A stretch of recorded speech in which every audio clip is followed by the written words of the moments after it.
This map shows the approximate lines of control as of March 1st, 2026. The front line stretches for over 1,000 kilometers, northern border regions, eastern Donbass, southern plains, toward the Black Sea. The lines are not static, a snapshot in a dynamic and ongoing conflict.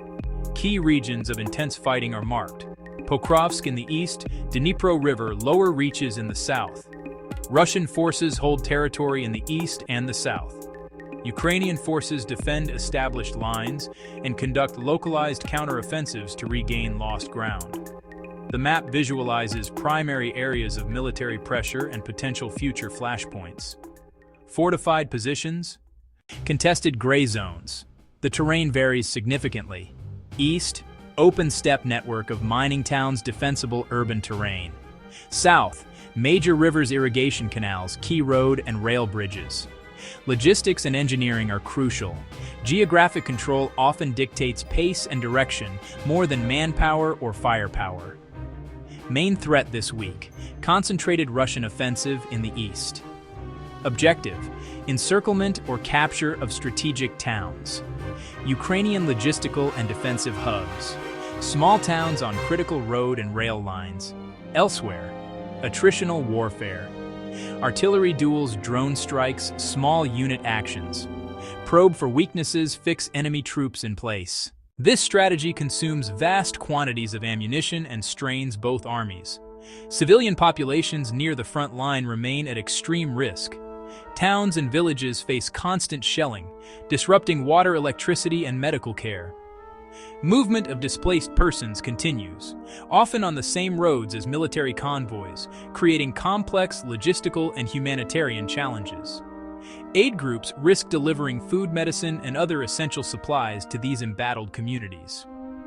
Proximity of fighting means any shift immediately impacts civilians, forcing hard choices: shelter in place or evacuate under hazardous conditions. The primary focus of Russian offensive operations this week is the area west of the occupied city of Donetsk, with a clear vector of attack aimed toward the city of Pokrovsk. This city is a critical operational hub for Ukraine, serving as a major intersection for supply routes that support a large portion of its eastern front. Russian forces are attempting to advance along several axes simultaneously, using a combination of armored assault infantry attacks and overwhelming artillery fire to breach Ukrainian defensive lines. The fighting is particularly intense around the small towns and villages on the approaches to Pokrovsk, each one a stepping stone in the Russian advance, and a vital strong point for Ukrainian defense. Troop movements indicate Russia has committed significant reserves to this sector. Intelligence suggests deployment of additional motorized rifle brigades, airborne units to sustain the offensive. These forces employ combined arms tactics, armored columns attempting to break through, while infantry units clear trenches and urban areas. Their main supply lines run eastward along major highways, making them a primary target for Ukrainian long-range strikes.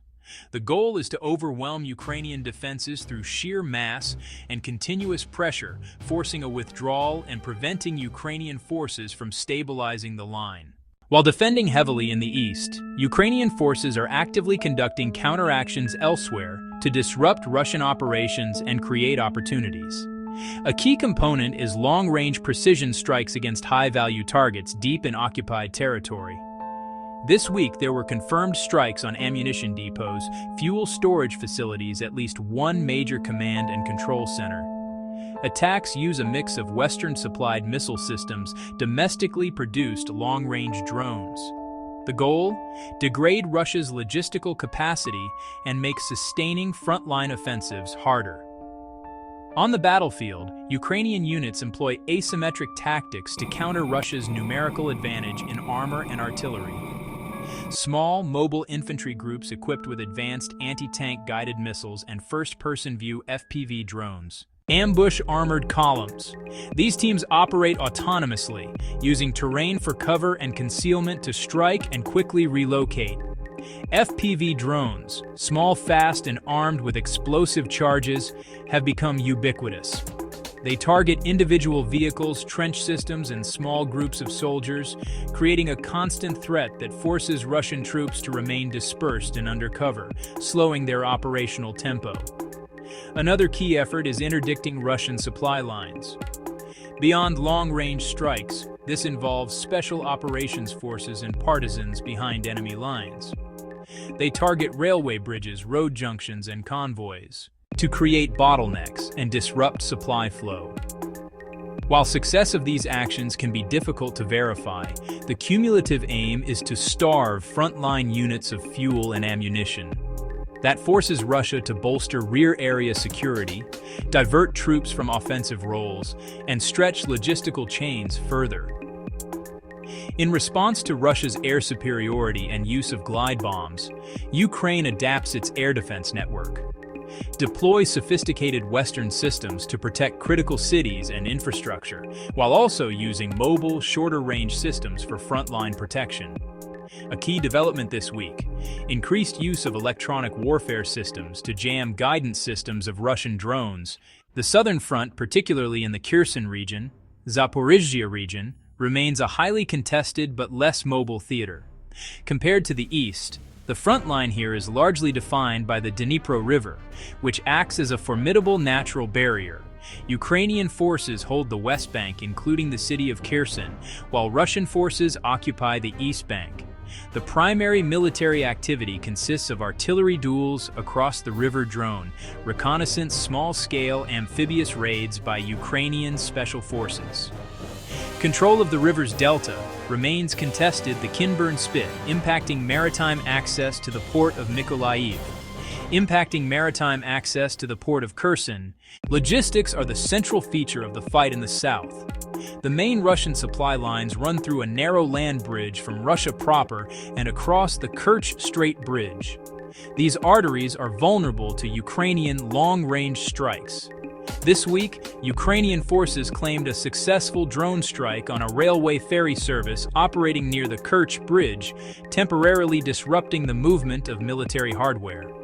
Such attacks force Russia to rely on longer, less efficient road transport routes, increasing the strain on their logistics. For Russia, protecting these supply lines is a paramount strategic objective, requiring a dense network of air defenses.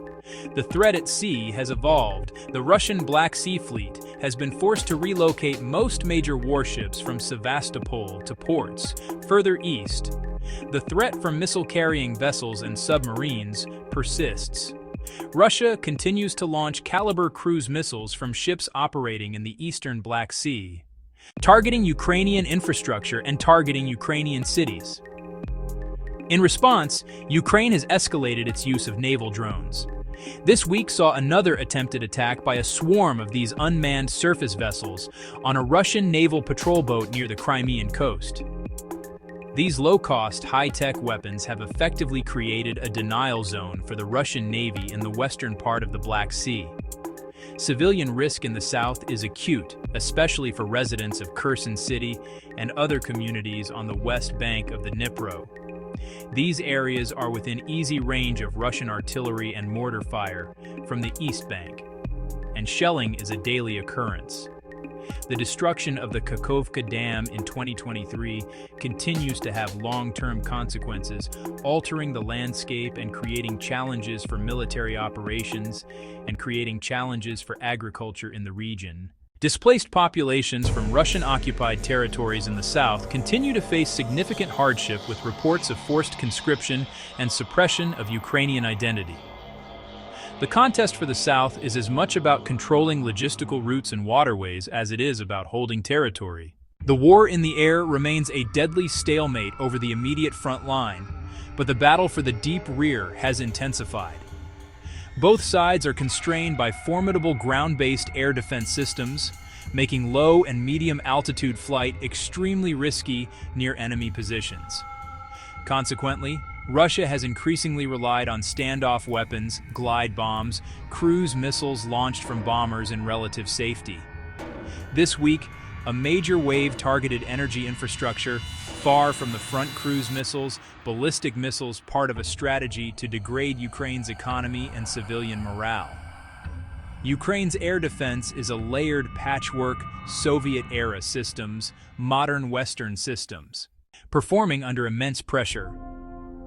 Intercepting ballistic missiles, intercepting hypersonic weapons remains a big challenge, but success against cruise missiles and Shahed-type drones remains high.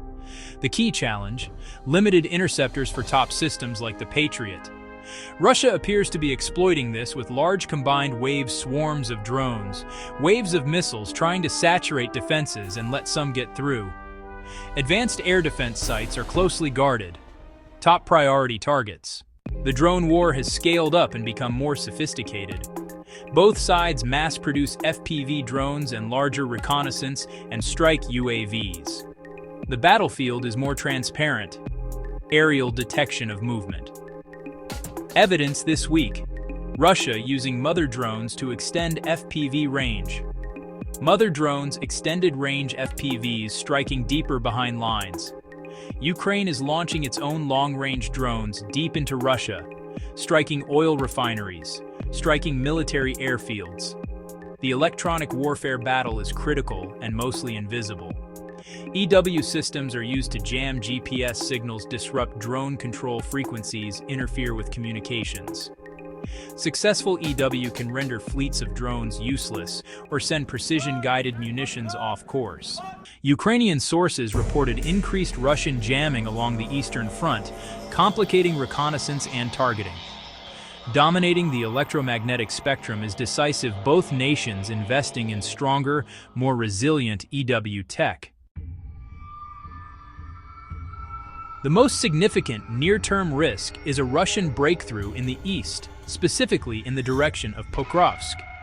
If Russian forces overwhelm Ukrainian defenses or capture or bypass fortified towns, they could unhinge a large section of the front, forcing a major withdrawal. That would be a significant operational victory for Russia and put more Ukrainian cities at risk. Key signal: the rate of Russian advance. A slow, grinding advance means Ukrainian defenses are holding and inflicting high costs. A sudden acceleration of several kilometers in a day is a major warning sign. Second critical risk: sustainability of Ukrainian defense, dependent on Western ammunition and equipment. Stocks of artillery shells and air defense interceptors are finite. Prolonged intense attacks could deplete stocks faster than replenishment. Watch for statements from Ukrainian or Western officials about ammunition shortages. Another signal: a noticeable drop in the rate of Ukrainian artillery fire, or a lower intercept rate for Russian missiles, indicating rationing. A supply chain disruption would be the single most impactful battlefield change. In the south, risk: escalation of strikes on logistics corridors linking Crimea to Russia. Long-term damage to the Kerch Strait Bridge or to the land bridge rail lines would severely degrade Russia's southern supply ability. That could force Russia to reallocate air defense and security assets to its rear, potentially weakening its frontline posture. Key indicators: satellite imagery of bridges and rail junctions, and Russian government statements about transport disruptions in the region. Looking ahead, 3 signals to watch. First, stability of lines around Pokrovsk. Second, intensity and success rate of Russian long-range strikes and the state of Ukrainian air defenses. Third, pace of logistical movements on both sides. Major disruptions could precipitate a crisis. The coming weeks will likely see continued intense fighting in the east. Ukrainian ability to absorb pressure while attriting attackers and to continue deep strikes will determine whether front lines shift significantly or settle into a violent equilibrium.